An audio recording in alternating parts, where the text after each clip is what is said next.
others. 'Cause I got spurs that jingle, jangle, jingle, Jingle, jangle, as I go riding merrily along. jingle, jangle. The Jingle Jangle Jingle in one of 1942's top songs referred to cowboys' spurs. But the real jingle jangle that year came from the hundreds of tons of scrap metal that Americans were donating to the war effort. And like vegetables and dollars, we came up with a lot more than was asked for or expected. Using endearing slogans such as slap the Jap with the scrap, the government asked for 4 million tons of scrap metal and rubber to be donated in 2 months. They got 5 million tons in 3 weeks. In San Francisco, you could pay traffic fines with dollars or with the bumper from your car.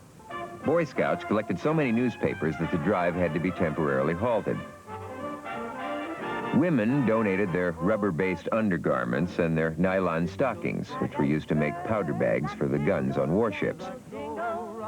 And then the ladies covered their legs by painting them with makeup. They sing, oh, ain't you glad And they you sing, single? oh, ain't you glad? And that No one seemed to mind. so very far And that from song is so wrong. very far from wrong.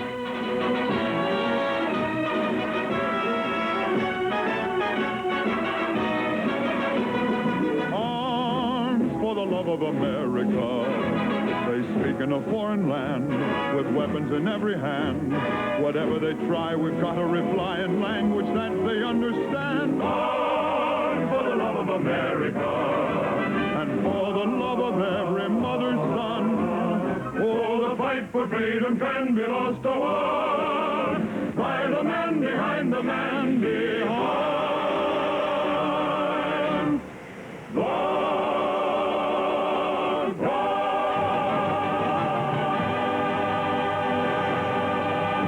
But the biggest American accomplishment of all during 1942, indeed during the entire war, was what some people called the miracle of production. Almost overnight, the United States became what President Franklin Roosevelt called the arsenal of democracy. At the start of the year, Roosevelt called for the production of 60,000 planes during 1942, 45,000 tanks, and 8 million tons of new shipping. The demands were, of course, ridiculous. The nation's factories were just beginning to come out of their Depression-time slump, and now the president was calling for the greatest production effort in the history of mankind. Joseph Goebbels, Hitler's propaganda chief, called the demand loud-mouthed American bluff and bluster. It may have been bluster, but it was no bluff. Before the year was over, America's factories were turning out more weapons than the total output of Germany, Japan, and Italy combined. Large cargo ships, called Liberty ships, were being turned out in fewer than 14 days.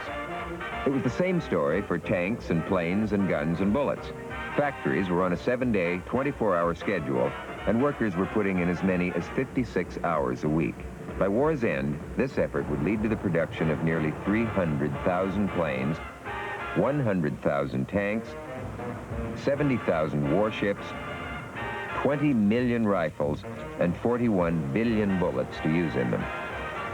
And if you think that meant that almost no non-military goods were being produced, well, think again. Amazingly, at no time during the war did war production account for more than 40% of the gross national product. With millions of men joining the armed forces, women became a large part of the nation's working force. Soldiers without guns, the posters called them, and before 1942 was even half over, more than 750,000 women had volunteered for defense work. All the day long, where the rain or shine, she's a part of the assembly line. She's making history, working for victory. Rosie, the riveter, when they gave her a production knee, she was as proud as a girl could be. There's something true about red, white, and blue about Rosie, the riveter. But at first, they were not all that welcome.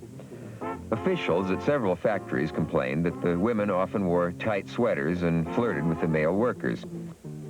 At Douglas Aircraft in Santa Monica, a dark underground bomb shelter was sealed off because several couples were using it as a tunnel of love during lunch hours. But as the months went on, the prejudice against women workers began to fade. As Time magazine somewhat condescendingly wrote in its September 14th issue, when women are good, they are better than men. They are nimbler with their fingers, don't fret or get bored with repetitious work. They're generally quicker and are particularly good in assembling small parts. As the war went on, however, it became evident that women were clearly holding their own in the phenomenal production effort that was probably even more critical than the atomic bomb in shortening the war and saving lives. Rosie, Rosie, Rosie, the riveter on the assembly line. The atomic bomb, of course, was another amazing chapter in the story of America's wartime production. Workmen in 1942 began clearing the land near the remote town of Oak Ridge, Tennessee, for a purpose that none of them could even imagine. When one worker was asked, "What are you making here?" he replied, $1.35 an hour. In reality, it was the beginning of a plant to produce uranium-235, the A-bomb's key ingredient. Germany had a huge head start in the making of an atomic bomb. Most American experts felt that the only way the Allies could lose the war would be if Hitler beat us to the bomb. And in 1942, there was serious doubt that we could catch up in time. To have even a chance of doing so, America needed 3 tons of U-235 by the end of 1942. At the beginning of the year, our total output was 8 ounces. A team of top scientists, headed by Dr. Robert Oppenheimer, was called upon to meet the nation's greatest production challenge, and it was met. By November, production of U-235 had reached 500 pounds a day, and the 3 tons were delivered. A month later, on November 2nd, 1942, the uranium was put to use, and the atomic age had begun. Working in an ultra-secret laboratory beneath the stands of an unused football stadium at the University of Chicago, scientists accomplished the first controlled nuclear chain reaction in history. It proved that an atomic bomb was possible and that we could build one before the Nazis. But the A-bomb was still years away, and the war still had to be fought by men with guns and tanks and planes. And the first thing they had to do was to learn how to be soldiers or sailors or Marines. It was no easy task. That was seen to by someone called a first sergeant or drill instructor. These were men who stood 10 feet tall, weighed 400 pounds, and used their voices to shatter bulletproof glass. A friend away from home. This is the Army, Mr. Jones. No private rooms or telephone. You had your breakfast in bed before, but you won't have it there anymore. This is the Army, Mr. Brown. You and your baby went to town. She had you worried, but this is war, and she won't worry you anymore.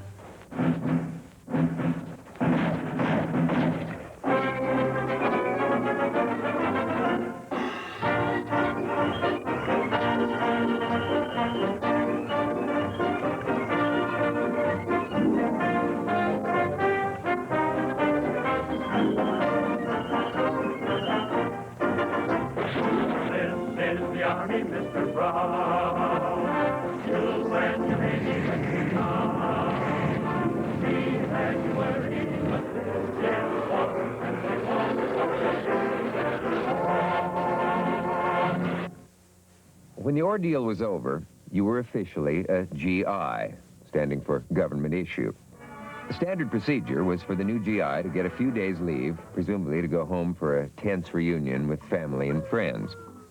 Stars at night are big and bright, deep in the heart of Texas. The prairie sky is wide and high, deep in the heart of Texas. Obviously, every GI didn't go home to Texas. It just seemed that way. The song Deep in the Heart of Texas was heard so often in 1942 that more than one soldier expressed the hope that his first combat assignment would be an attack on the Alamo. Fortunately, other targets had higher priorities. In the Philippines, those first months of 1942, the Japanese were advancing steadily against the outnumbered and undersupplied American defenders. We had plenty of equipment at home, but Japan controlled the air and sea. There was no way to deliver it.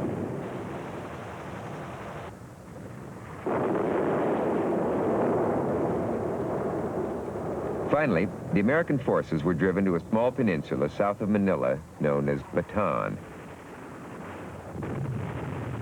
The situation was hopeless. On March 11th, President Roosevelt ordered the American commander, General Douglas MacArthur, to be evacuated by a PT boat that sneaked through the Japanese fleet at night. As he left, MacArthur vowed, "I shall return." The rest of the American force, 76,000 American and Filipino soldiers, were forced to surrender less than a month later. It was the worst defeat in American history. And what came next was even worse. On April 9th, the Japanese decided to move their 76,000 prisoners to a prison camp 55 miles away, on foot, virtually without food through the sweltering jungle.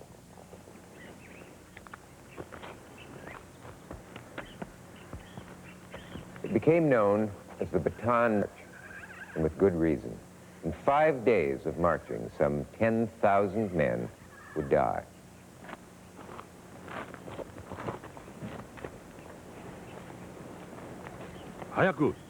One of the survivors was a 21-year-old Army Air Corps sergeant named Ralph Levenberg, and Ralph Levenberg is standing beside me now.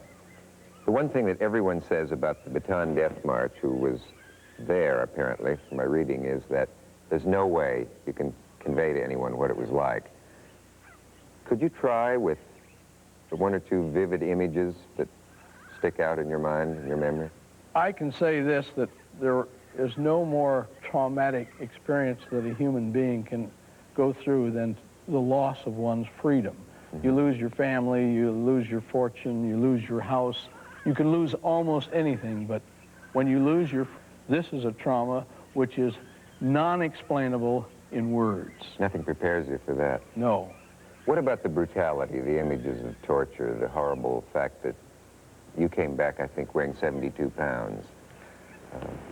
There's no way to really make people believe the atrocities that were perpetrated on the death march and throughout our prison imprisonment really is believable, because human beings just don't believe that other human beings can be this way.